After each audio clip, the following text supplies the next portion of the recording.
السلام عليكم ورحمة الله وبركاته. ازيكم يا حبايبي؟ عاملين ايه؟ يا رب تكونوا بخير. معاكم النهاردة فيديو جديد ووصفة جديدة، وهنعمل مع بعض زي ما انتم شايفين كده الفراخ البروستد او فراخ كنتاكي. هنعملها في البيت بطريقة سهلة جدا وبسيطة جدا جدا.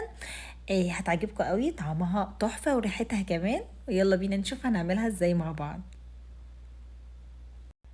اول حاجه هنزل بلبن رايب زي ما انتم شايفين، او ممكن البديل بتاعه ممكن نستخدم زبادي ونخففها شويه بالميه، او لو مش متوفر عندنا غير اللبن العادي نقدر ان احنا نضيف عليه معلقه من الخل لغايه لما يفصل معانا ونستخدمه عادي جدا.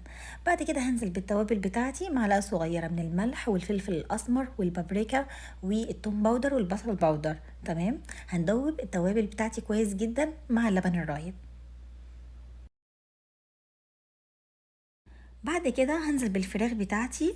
خلاص، الفرخة لازم يكون حجمها صغير جدا، لازم تكون اقل من كيلو، ولازم نقطعها على 8 اجزاء. تمام، ولازم باي سكينة رفيعة كده نعمل فيها فتحات كتيرة في كل جزء في الفرخة، نعمل فيها فتحات كتيرة جدا عشان نضمن ان هي تستوي معانا وتشرب من التتبيلة بشكل كويس. وطبعا احنا بنبيتها في التتبيلة دي في التلاجة لمدة ليلة كاملة. يعني انا عملتها من بالليل وسبتها في التتبيلة دي، او سبتها في الخليط ده لغاية تاني يوم في التلاجة. تمام.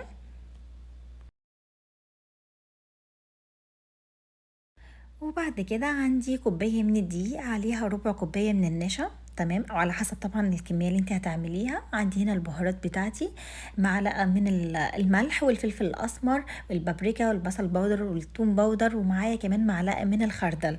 تمام كده، هدوبهم كويس جدا ببعض.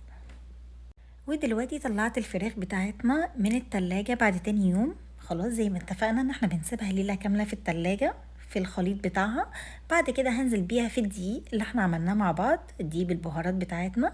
خلاص، وهغمسها كويس جدا بالدقيق زي ما انتوا شايفين، وبضغط قوي بالدقيق، عايزاه يتماسك كده فيها قوي ويدخل كده في الجلد. زي ما انتوا شايفين بضغط ازاي بايدي. مهم جدا ان انت تضغطي جدا بايدك كده، وبعد كده بتنفضي الدقيق او تخبطي الدقيق في الفرخه بس لتحت زي ما انت شايفه كده، علشان يظهر معانا تمويجات على الجلد، علشان يكون الطبقه او الكفر بتاعها من الخارج تكون زي الكنتاكي بالظبط. خلاص، بعد كده هنزل بميه عاديه جدا من الحنفيه، مش ساقعه ولا اي حاجه، وهرجع تاني احطها تاني في الدقيق بتاعنا. وبرده هكرر نفس اللي انا عملته قبل كده، ان انا بغلفها بالدقيق وبرجع اضغط برده بايدي قوي كده، اضغط عليه قوي. خلاص، بحيث ان انا عايزاه يتماسك جدا، يعمل طبقة كفر تقيلة كده، وعايزاه يكون فيها شكل التمويجات اللي احنا عارفينها، فهبتدي ان انا اخبطها لتحت بالظبط كده زي ما انتوا شايفين، بخبطها لتحت كده عشان تظهر معايا التمويجات اللي احنا عارفينها، اللي احنا متعودين عليها.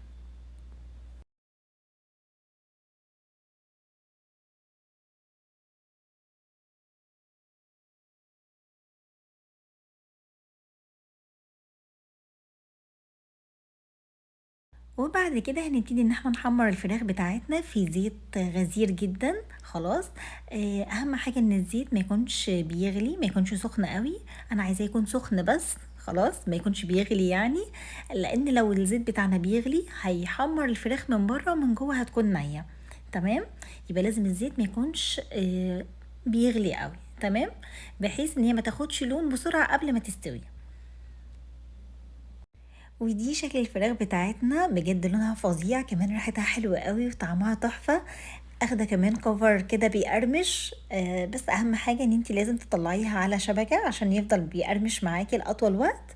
وبس كده. يا رب الفيديو يعجبكم، وصفة النهاردة تكون عجباكم، واشوفكم في فيديو جديد ووصفة جديدة. والسلام عليكم ورحمة الله وبركاته.